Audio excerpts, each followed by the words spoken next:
Hi, everybody. This is Mike Fisher. Today, we're going to be working through a process for prioritizing curriculum.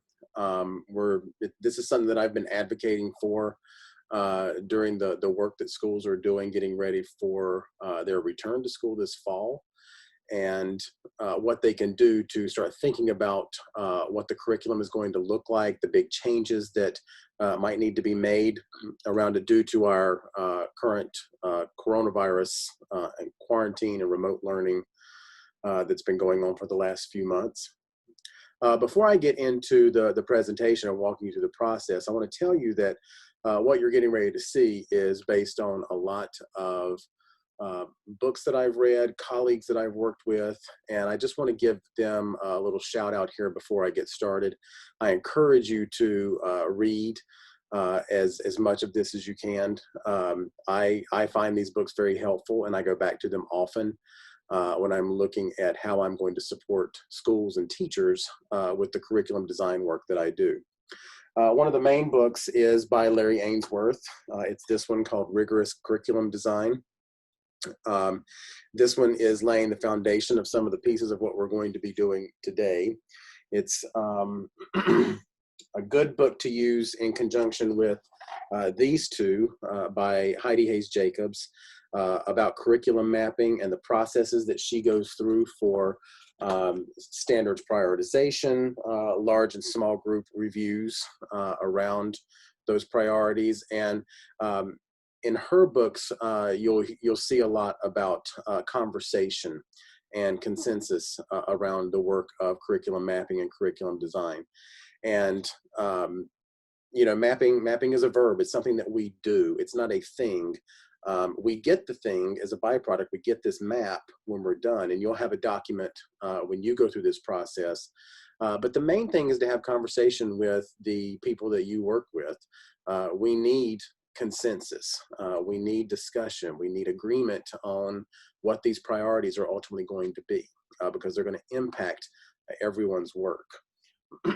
I also use my good friend and colleague's books from Janet Hale, Guide to Curriculum Mapping. We're going to look at a play on her Bullseye for prioritizing the standards. And then as a result of that work and the work that I've done in schools over the last few years, I've got my own book on hacking instructional design, which includes curriculum mapping. It includes prioritizing standards. It's what I think of as sort of a one-stop shop for delineating the standards down into actionable things that we do in the classroom and then how we assess them with our students, and doing so in a contemporary learning environment for our 21st century students. So without further ado, I am going to share my screen with you here.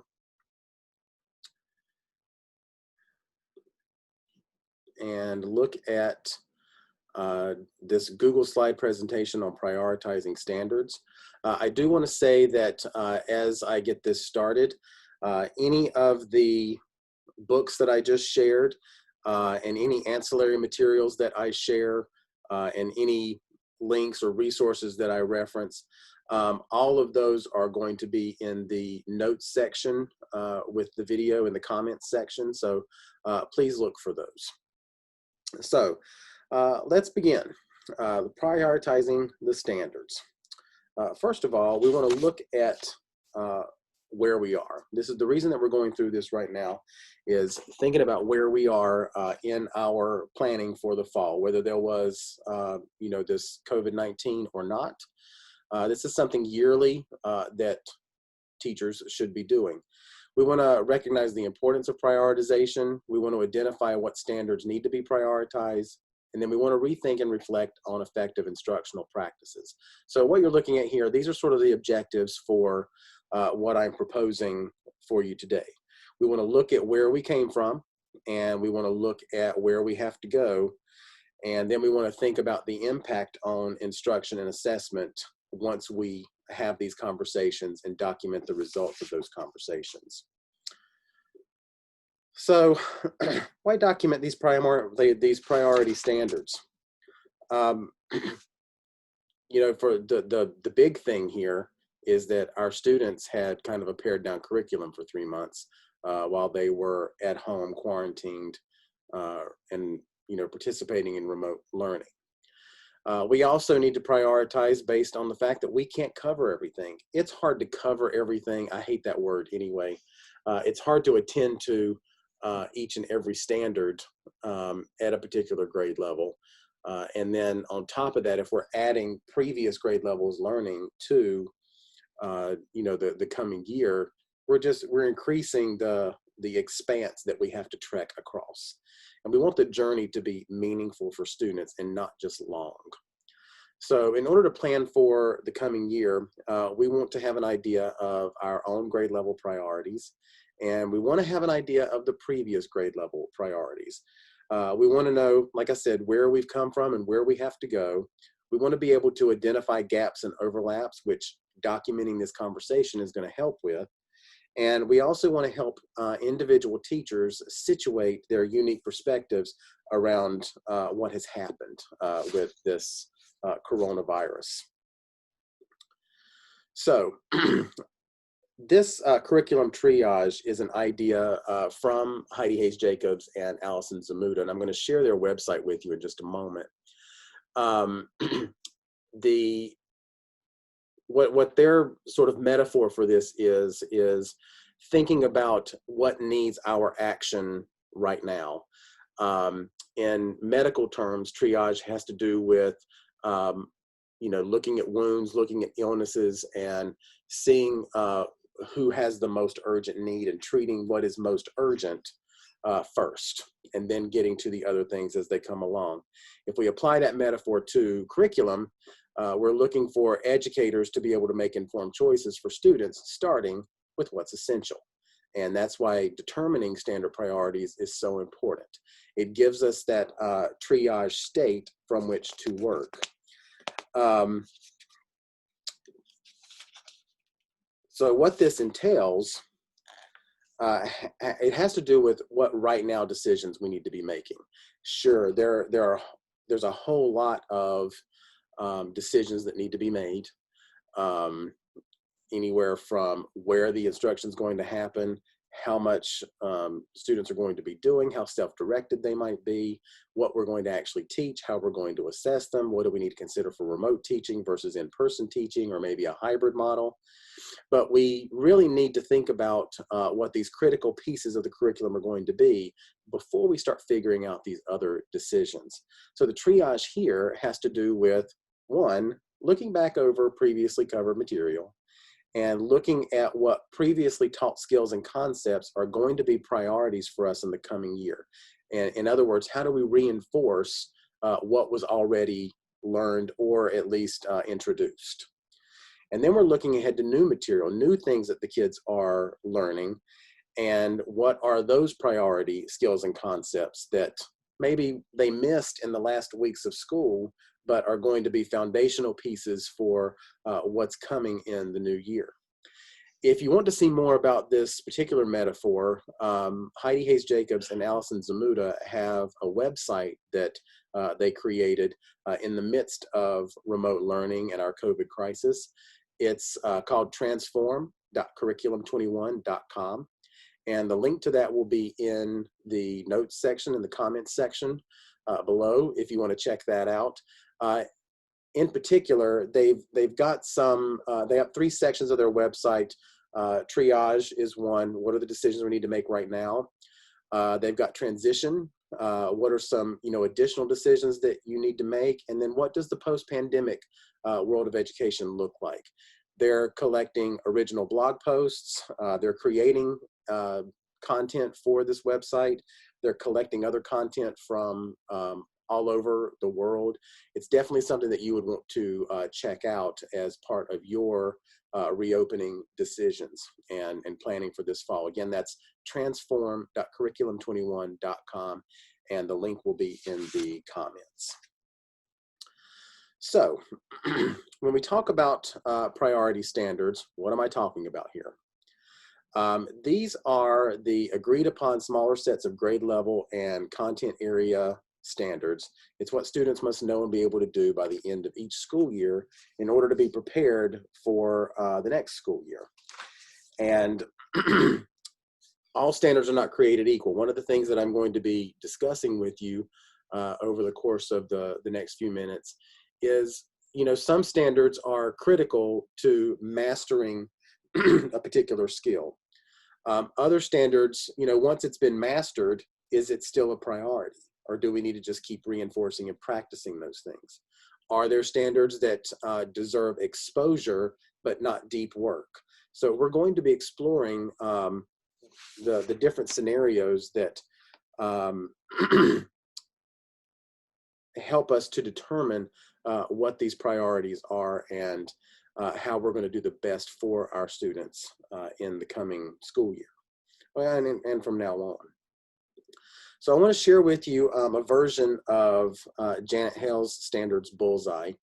You can read about this in her books, but I'm going to give you the quick elevator version here. What you're looking at is the essential standards, the priority standards, the critical learning that a kid has to know and be able to do. And that represents about 50% of the standards. So if we think about prioritizing standards, we're thinking about narrowing the standards down to a critical 50%. In some books and some authors, you might see that it's 30% of the standards are critical, or you might hear some authors write about pick 8 or 10 standards that will be critical. The big thing here, and I think it goes back to Rick and Becky DeFore and their PLC conversations, one of their big essential questions for PLC groups, for professional learning communities, is what do we want all students to learn? What do we want all students to walk out of our classrooms knowing? And that's where the essential standards live, the priority standards. Now, if you'll notice, the white ring around the essential standards is a need to know section here. So where the critical learning standards, the essential standards, are standards that must be learned by deep instruction and practice. These need to know standards are learned through average time instruction. They're happening as a result of the student participating in a teacher's class. And we're practicing those things. We're moving kids toward mastery, towards independency of the content and skills that are associated with them. And then you've got an outer ring here that is, Janet would call it still need to know. Sometimes I refer to it as nice to know, although these are still, standards that are worth our time, but they may represent either an introductory or exposure level standard that doesn't necessarily have to be mastered, or it might be bundled with something that is critical, but it doesn't need to be identified as critical or priority itself. Or it might be reinforcing the application of standards that have already been learned. So when we look at it like this, I'm thinking about those students. Every single student that comes into my classroom must leave with what's in the middle here, with what's essential, what's priority, what's critical. Most students are going to leave with the need to know, and some students are going to leave me with the still need to know, nice to know, knowing that those are going to be practiced over time. They're going to be part of the leverage endurance conversation that we're going to have in just a moment. I'm not leaving anybody behind, but I am saying that some standards are more important than others, and that all standards, again, are not created equal. So there are some misconceptions around what I'm asking you to do here. And the first one is that, I'm just trying to eliminate standards. In fact, when I've done standards prioritization over the years with schools, I've been shocked to learn that what teachers heard was that they can just pick whichever 50% of the standards they like the most. And that's not what I'm saying here. I'm not saying eliminate anything, and I'm not saying pick the ones that you agree with. We're still looking to teach and assess all standards. But, over the years and working with different standard sets, I like to find those places where there's some overlap in the meaning of the standards or the skills that exist in the standards, or where some standards support other standards. For instance, in the literacy standards and the Common Core, or in the Common Core variations across the states, you know, standards 7 and 8, where students are asked to compare and contrast, or just put all of their skill development together into a larger standard statement. That means that the standards below it, standards 1 through 6, are foundational for being able to do things well in standards 7 and 8. And that's just in the reading standards. Other standard sets are built the same way. And when you can think about them in bundles or standards that would naturally go together, like if you're looking for evidence of something in a text when you're reading, the analog to that is in the writing, where you're using evidence from text to write about the conclusions that you draw or the inferences that you make. So I'm not saying eliminate anything. I'm saying that we're documenting the priority, knowing that there's going to be other standards that support or extend those priority standards. Some think that, you know, prioritization is an opportunity to lower expectations. And what we're doing is focusing our attention. We're putting a spotlight on those standards that are critical, that are the ones that we're, you know, describing as priority. It doesn't mean that we're lowering expectations, because again, we're not eliminating any standards. We're just putting a spotlight on the ones that matter the most, knowing that the other ones are going to come along. But we want to make sure that every kid leaves with a level of proficiency around these priority standards. Some have even, you know, said that this feels like teaching to the test. And part of the lenses through which we'll look at prioritizing standards has to do with assessment. It's a lens through which we look. The more we know about how students are assessed, the more we can have conversations about standards that have meaning, but not because we're teaching to the test. It's because we're teaching them for success on any assessment, whatever it is.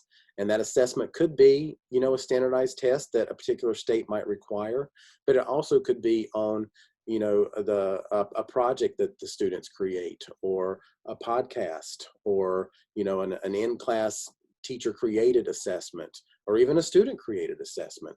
We want to make sure that their skill development is so well done that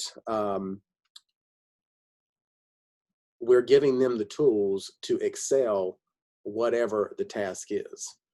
If we're thinking about Understanding by Design by Jay McTighe and Grant Wiggins, we're looking for high levels of transfer. We're looking for them to be able to apply their learning to a unique situation and excel in what they're trying to pull off, and how they're demonstrating their understanding of a skill or a concept, so that we can see that they're growing and learning the way that we intend.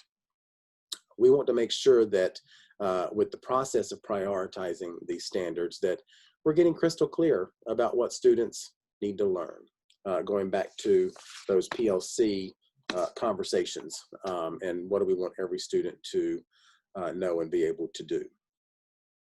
So let's take a look at the process for doing this. I've got it down to 4 key lenses through which we will look at determining standard priorities. And these are variations of ideas in all of the books that I shared with you at the beginning of this, from Larry Ainsworth, from Heidi Hayes Jacobs, from Janet Hale, from work that I've done, also books by Susan Udelhoffen. There's a lot of people that write about these different lenses, and I just put them here into an acronym called R.E.A.L.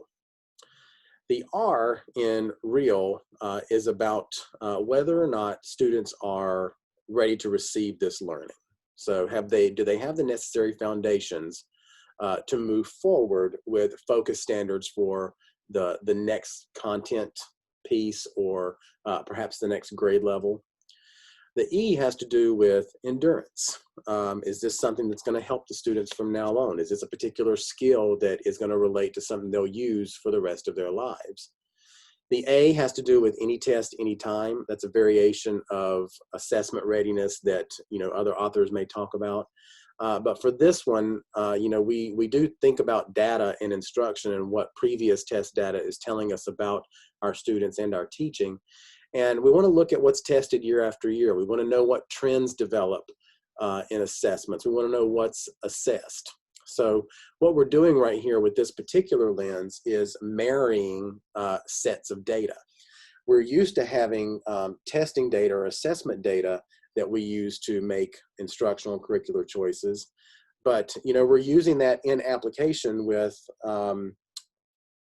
what we're collecting as curriculum data. And, if you have lesson plans or curriculum maps, sometimes people don't think about those as a data source, but it absolutely is.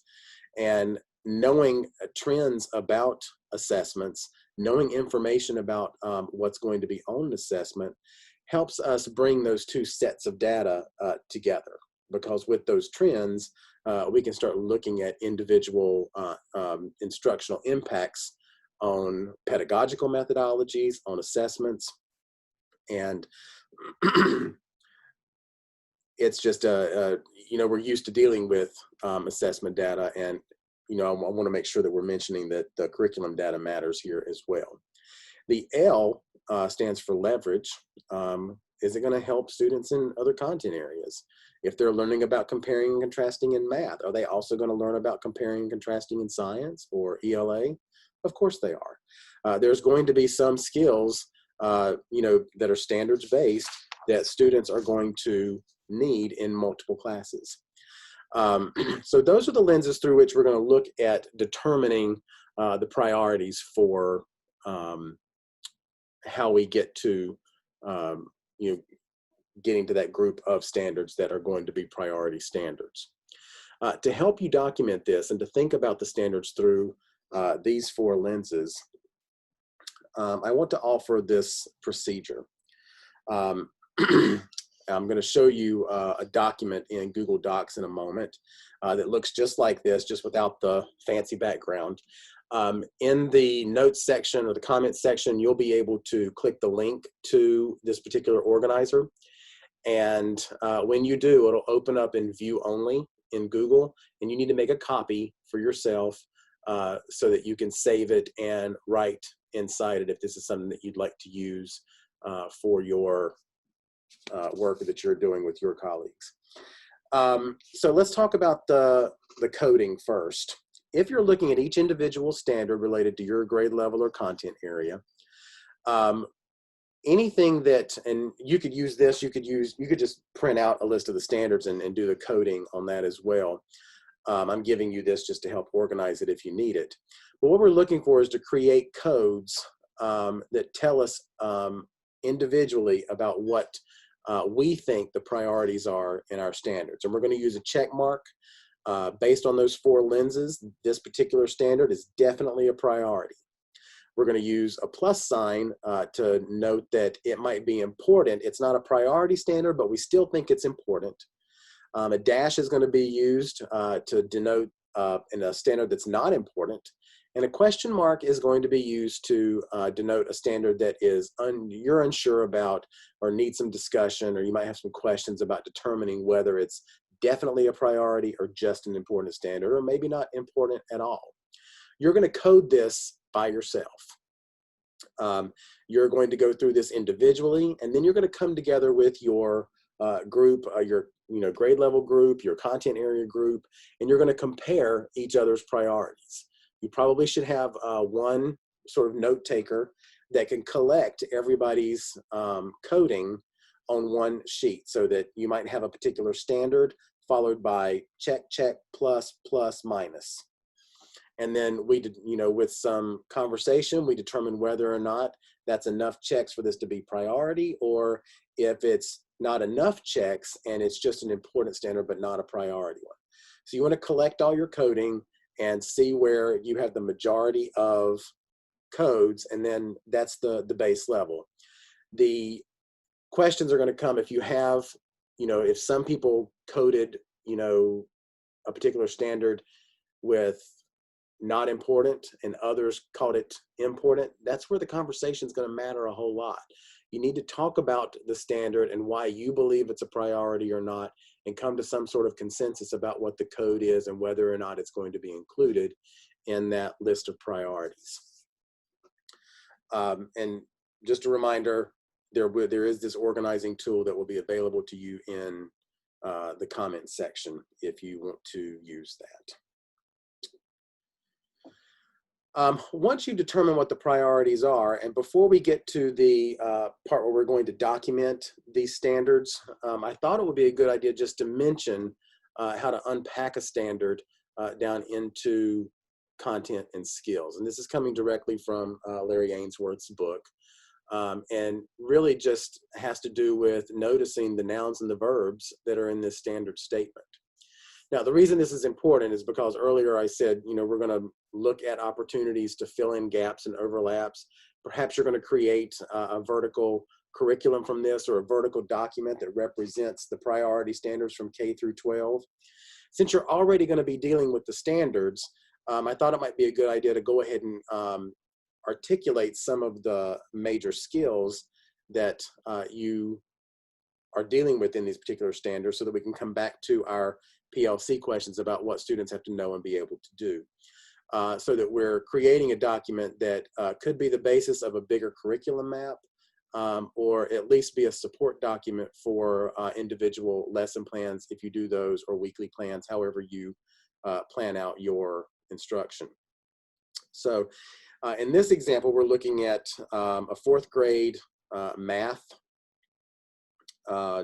standard in geometry, and it's to classify 2-dimensional figures based on the presence or absence of parallel or perpendicular lines, or the presence or absence of angles of a specified size, to recognize right triangles as a category and identify right triangles. If you'll notice the way that I've color coded this, all the content is in the tan peachy color. Those are all the nouns: 2-dimensional figures, parallel lines, perpendicular lines, specified or angles of a specified size, right triangles. The skills are the verbs. We have to classify these things. We have to be able to recognize and identify.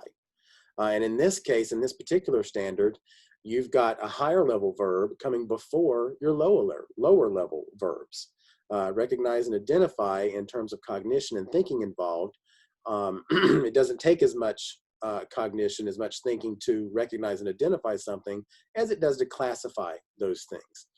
So just pointing that out, because sometimes whenever I write skills down in a map, I write them in order of their thinking skill or cognitive level. And I think that I did that on the example that I'm getting ready to show you. So just saying that out loud. All right, let's move on to Google Doc. I am also going to share this Google Doc image with, or Google Doc resource with you, this organizing tool to document the priority standards and any essential skills that you want to go ahead and document now, because you're already in this sort of standard universe, and you're already marinating in what the standards mean and which ones are priorities. So I thought it would be a good idea to go ahead and pull out some of the skills. That way, if you wanted to blow this up into a bigger curriculum map, you're thinking about assessment of these skills, perhaps individual content pieces, vocabulary that might go along with it, essential questions that you might ask students, or any supporting questions to enhance those essential questions. All of those things are important, are elements in a bigger curriculum map, but this is the basis of it. And what we're doing today is really just the basis so that you can make decisions about your curriculum for the fall, but just knowing that this could be foundational to additional curriculum design or curriculum mapping work that you might choose to do after this. So this is what the blank looks like, and this is what the example looks like. I used a reading standard here for this one, 5th grade. The coding on here, the 5 in the 5R1, that just tells me that it's 5th grade. The R is for reading, and the 1 is the first standard in the reading standard. So 5R1 is 5th grade reading standard number 1. And it's to locate and refer to relevant details and evidence when explaining what a text says explicitly or implicitly, and make logical inferences. Now, this is a loaded statement. There's a lot of skills here. So I've got a lot of verbs: locate, refer, explain, make, but you need logical inferences to go along with it, because make as a skill is, I guess, difficult to really determine what the meaning is without some discussion. So we've got 5 clear skills that go along with this standard statement. Locate relevant details and evidence in text, refer to relevant details and evidence in text, explain what a text says explicitly, explain what a text says implicitly, and to make logical inferences. So the skill part is optional. I feel like if you're going to the trouble of doing all this work to prioritize the standards, this is a quick additional step that will help to serve you as you continue doing this work with the standards. So once you've gone through the lenses, once you've gone through the prioritization procedure, you've coded your standards, you've come back together as a large group and you've compared your codes and determined what your set of priority standards are going to be, and perhaps even unpacked those standards for skills. Now we need to start thinking about the planning for this with these prioritized standards in mind. So here's what that looks like. Based on these prioritized standards, we want the teacher to be able to build learning experiences and supporting resources that support all students. I'm saying learning experiences here and not lesson plan or unit plan. I want this to be something that the students is taking part in, that perhaps they have a voice and choice in this process. I don't want this to be something that is done to them when, like sometimes lesson plans are. Heidi Hayes Jacobs has a great conversation that she has with teachers about making a curriculum more contemporary or planning with these prioritized standards in mind.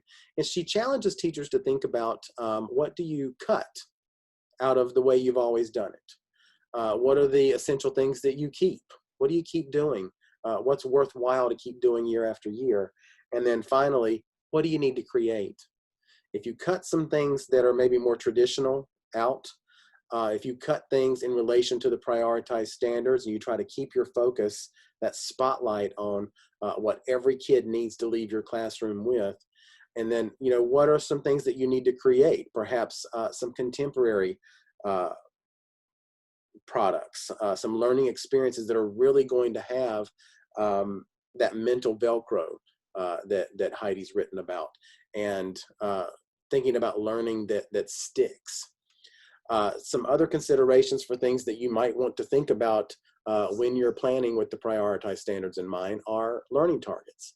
What are the student-friendly ways in which we're talking to students about their goals for learning, or perhaps understanding their goals for prior learning or foundational learning that might need more attention because we missed those few months at the end of the school year? We want to think about teaching strategies, pedagogical approaches, methodologies, how we hook a student through demonstrations, using essential questions, using common text, using breakout conversations, either in person or on a tool like this, like Zoom, where we can have breakout rooms. Gradual release models, where we give them a little bit of information and then we see what they do with it. And then we give them a little more and watch them do a little more. How we share resources with them, both on and offline. And then how we deal with interventions and personalization, especially in the wake of remote learning or online and virtual teaching. We got to think about like how we're interacting with the kids, how they're interacting with each other. Are we offering office hours? Are we offering small group instruction, large group instruction, individual one-on-one instruction? How specific is the feedback that we're giving? All of those things matter now. And I think that it's a good time to think about, putting ourselves in the student's shoes and thinking about what's going to be most impactful for them and doing something that we've never been able to do before. Especially with the technology that we have now, the capabilities that we've built since we've been in this remote learning process. We've learned a whole lot about teaching and learning with students remotely, and I'm hoping that some of those things will carry over because, when you change things in the system, you give students opportunities to plug into what you're doing. And I'll give you an experience from my own back from my own past. I remember in detail going to the planetarium in 3rd grade. While I had an interest in astronomy as a young kid, 3rd grade was the first time I'd ever been to a planetarium.